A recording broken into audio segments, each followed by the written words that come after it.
गोव्याच्या खोल समुद्रात गेलेली मच्छीमार बोट 15 डिसेंबर रोजी अतिशय रहस्यमयरित्या गायब झाली असून संपूर्ण तपास यंत्रणांनी दिवसभर त्यांचा शोध घेतला तरी काही पत्ता लागलेला नाहीये। या बोटीत 4 मच्छीमार आहेत। काणकोण तालुक्यातल्या तळपण किनाऱ्याजवळ घडलेल्या या प्रकारामुळे परिसरात उलटसुलट चर्चा सुरू झाली आहे। ही बोट 15 डिसेंबर रोजी खोल समुद्रात मासेमारीसाठी गेली होती। मासेमारी झाल्यानंतर साधारण दुपारी 2 वाजण्याच्या सुमारास त्यांनी बोटीच्या मालकाला फोन करून परत माल घेऊन येत असल्याचं सांगितलं। त्यानुसार बोट मालक रिक्षावाल्याला घेऊन धक्क्यावर थांबला होता। संध्याकाळचे 5 वाजले तरी बोट काही किनाऱ्यावर आलीच नाही। त्यामुळे मालकानं दुसऱ्या बोटीच्या मदतीनं समुद्रात शोध घेण्याचा प्रयत्न केला, पण या बोटीचा अजिबात मागमूस लागला नाही। घटनेची माहिती वाऱ्यासारखी सगळीकडे पसरली। मच्छीमारांच्या कुटुंबियांनी आणि स्थानिक मच्छीमारांनी त्यांच्याशी संपर्क साधण्याचा प्रयत्न केला। शेवटी तपास यंत्रणांना अलर्ट करण्यात आलं।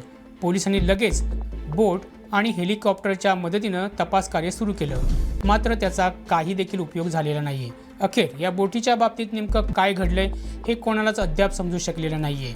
या बोटीवर गेलेल्या मच्छीमारांच्या कुटुंबियांच्या मनात भीतीची पाल चुकचुकत आहे। गोव्यातील अशाच ताज्या घडामोडी जाणून घेण्यासाठी आमच्या YouTube चॅनलला सबस्क्राईब करा।